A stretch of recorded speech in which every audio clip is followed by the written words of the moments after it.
નમસ્કાર મિત્રો, આપ સૌનું હાર્દિક સ્વાગત છે આપણી આ યુટ્યુબ ચેનલ પર। મિત્રો, તમે હંમેશા સાંભળ્યું હશે કે આપણા ઘરના ઘરડા લોકો એટલે કે દાદા પરદાદા જે કહેતા હતા તે દરેક વાત સાચી હતી, કારણ કે તેઓ શાસ્ત્રોને સારી રીતે જાણતા હતા। આજના સમયમાં આપણે અમુક વસ્તુઓને નજરઅંદાજ કરી દઈએ છીએ, પરંતુ તેનું પરિણામ આપણને ભોગવવું પડે છે। ખાસ આ વિડીયોમાં અમે તમને 20 એવા ઉપાયો જણાવી રહ્યા છીએ કે જે ભૂલો તમારે ક્યારેય પણ કરવાની નથી। આ વિડીયો દરેક માટે ખૂબ જ ઉપયોગી થશે। આ વિડીયોમાં અમે તમને શાસ્ત્રો અનુસાર એ માહિતી આપવા જઈ રહ્યા છીએ કે જીવનમાં જો તમે આ વાતોનું ધ્યાન રાખશો તો ક્યારેય પણ તમારા ભાગ્યમાં અથવા તો તમારી કિસ્મતમાં કે પ્રગતિના માર્ગમાં કોઈ પણ પ્રકારની અડચણ નહીં આવે। ખાસ દરેક મિત્રો આ વિડીયોને અંત સુધી જરૂરથી સાંભળજો। શરૂઆત કરતાં પહેલાં વિડીયોને લાઈક કરો અને કોમેન્ટમાં એકવાર જય માતાજી જરૂર લખી નાખજો, જેથી લક્ષ્મી માતાજીની કૃપા આપ સૌના પરિવાર પર બની રહે। તો ચાલો મિત્રો, વિડીયો શરૂ કરીએ। નંબર 1, ઘરના મંદિરમાં વધુ મૂર્તિઓ ન રાખો। ગણેશ સિવાય કોઈ અન્ય દેવી દેવતાઓની એક કરતાં વધુ મૂર્તિઓ ન રાખવી જોઈએ। ગણેશ, મહાલક્ષ્મી અને માતા સરસ્વતીની મૂર્તિઓ ઊભી સ્થિતિમાં ન હોવી જોઈએ। પૂજા સ્થળ પૂર્વી અથવા ઉત્તરી ઈશાન ખૂણામાં હોવા જોઈએ, કારણ કે ઈશ્વરીય શક્તિ ઈશાન ખૂણાથી પ્રવેશ કરે છે અને નૈઋત્ય કોણ પશ્ચિમ દક્ષિણથી બહાર જતી રહે છે। નંબર 2, દર શનિવારે તમારા ઘરના મંદિરમાં સફાઈ જરૂર કરવી। બને તો ગંગા જળનો છંટકાવ પણ જરૂર કરવો। સમગ્ર ઘરમાં ગંગાજળનો છંટકાવ કરવો ખૂબ જ શુભ માનવામાં આવે છે। ગંગાજળથી દરેક પ્રકારની નકારાત્મક ઉર્જા ઘરમાંથી દૂર થાય છે।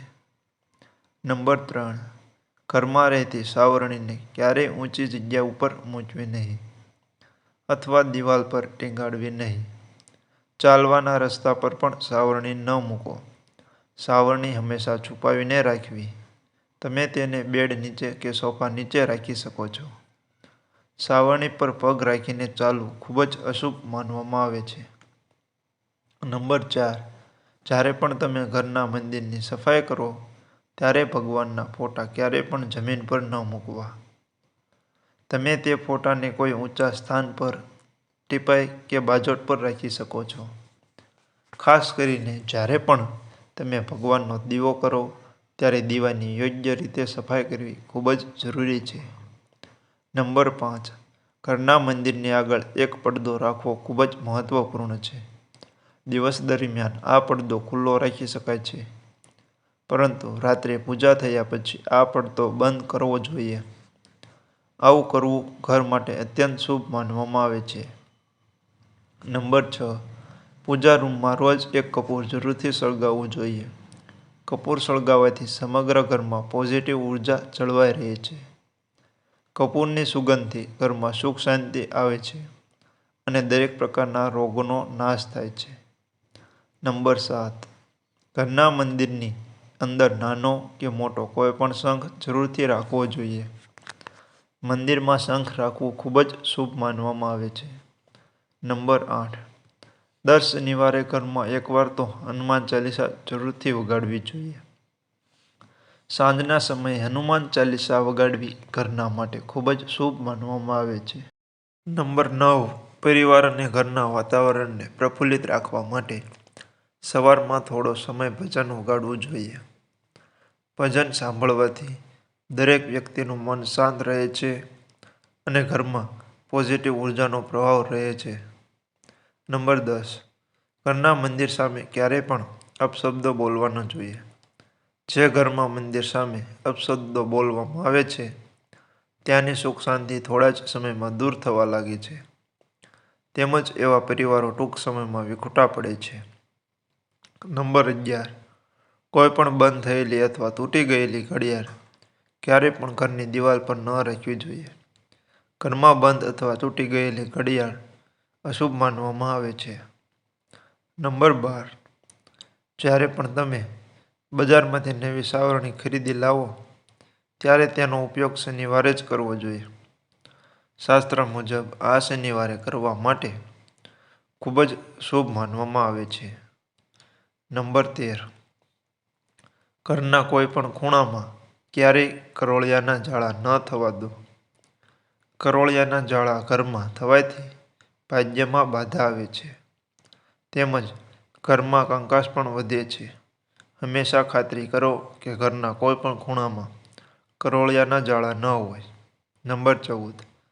દરવાજાની બહાર પાસે ઊભું રહીને કોઈ પણ શુભ કાર્ય કરવું નહીં તેમજ કોઈને કોઈ વસ્તુ આપવી કે લેવી પણ નહીં.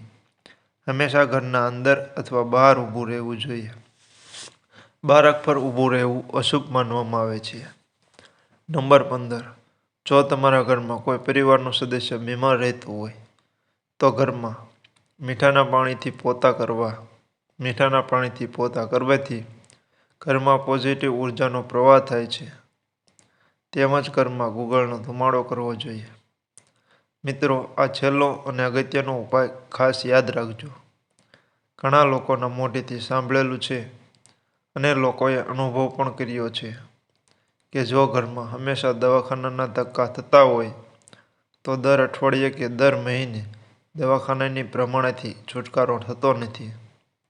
આ માટે જ્યારે તમે દર્દી સાથે દવાખાને જાઓ ત્યારે ખરીદી ખાઈ લો. આથી આવનારા સમયમાં દવાખાનાના ધક્કા થવામાં ઘટાડો થાય છે. ખાતરી કરો કે તે કેન્ટીન દવાખાનાની જ હોય. જરૂર નથી કે તમે આખું બિસ્કિટ ખાઓ. તમે માત્ર 1 કે 2 બિસ્કિટ ચાખી શકો છો. નંબર 16. જો તમારા ઘરમાં મંદિર બનાવવા માટે વધુ જગ્યા ન હોય તો રસોડાના ઈશાન ખૂણા એટલે કે ઉત્તર દિશામાં મંદિર બનાવી શકો છો. આ દિશામાં પૂજા કરવાથી દેવી દેવતાઓ જલ્દી પ્રસન્ન થઈ શકે છે. રસોડામાં મંદિર બનાવ્યા પછી સ્નાન કર્યા વિના રસોડામાં પ્રવેશ ન કરવો. તેમજ સાફ સફાઈનું અને પવિત્રતાનું ધ્યાન રાખવું જોઈએ. નંબર 17. ક્યારે પણ ઘરનું મંદિર તમારા બેડરૂમની અંદર ન રાખો અથવા તો દેવી દેવતાઓના ફોટા બેડરૂમમાં ન રાખો. બેડરૂમ દંપતીની પળો માટે હોય છે. જો ત્યાં ભગવાનના કોઈ ફોટા કે મંદિર હોય તો તે ખૂબ જ અશુભ માનવામાં આવે છે અને તેનું પરિણામ આપણે આવતા સમયમાં ભોગવવું પડે છે. નંબર 18. પૂજા કરનારનું મુખ પશ્ચિમ દિશામાં હોય તો અતિ શુભ માનવામાં આવે છે. પૂજા સ્થળની નીચે કોઈ પણ અગ્નિ સંબંધી વસ્તુઓ જેમ કે ઇન્વર્ટર અથવા ઇલેક્ટ્રિક મોટર ન રાખવી જોઈએ. આ સ્થળનો ઉપયોગ પૂજન સામગ્રી, ધાર્મિક પુસ્તકો, શુભ વસ્તુઓ રાખવામાં કરવો જોઈએ. પૂજા સ્થળની સામે થોડી જગ્યા રાખો જેથી ત્યાં સરળતાથી બેસી શકાય. કોઈ કપડું અથવા ગંદી વસ્તુઓ પૂજા સ્થળમાં ન રાખવી જોઈએ. પૂજા સ્થળનો ઉપયોગ ધ્યાન અથવા યોગ માટે પણ કરી શકાય છે. આ સ્થળને શાંત રાખો. ધીમા પ્રકાશવાળો બલ્બ લગાવો.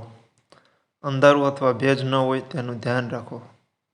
જ્યારે પણ મન અશાંત હોય અહીં આવીને તમે નવી ઉર્જા પ્રાપ્ત કરી શકો છો. જો પૂજા સ્થળ માટે પૂરતો જગ્યા ન હોય તો કોઈ પણ દિવાલના સહારે 2.5-3 ફૂટની ઊંચાઈ પર સાદો પથ્થર મૂકીને ત્યાં પૂજા સ્થળ બનાવી લો. શક્ય હોય તો પડદાથી ઢાંકી દો. ઘરમાં પૂજા સ્થળ હોવાથી પોઝિટિવ એનર્જીનો સંચાર થાય છે. ઘરની પવિત્રતા પણ બની રહે છે. તેમજ અગરબત્તી અને ધૂપ દીપના ધુમાડાથી વાતાવરણ સુગંધિત રહે છે. તો મિત્રો, તમને વિડીયો પસંદ આવ્યો હોય તો વિડીયોને લાઇક કરી ચેનલને સબસ્ક્રાઈબ કરવાનું ભૂલતા નહીં.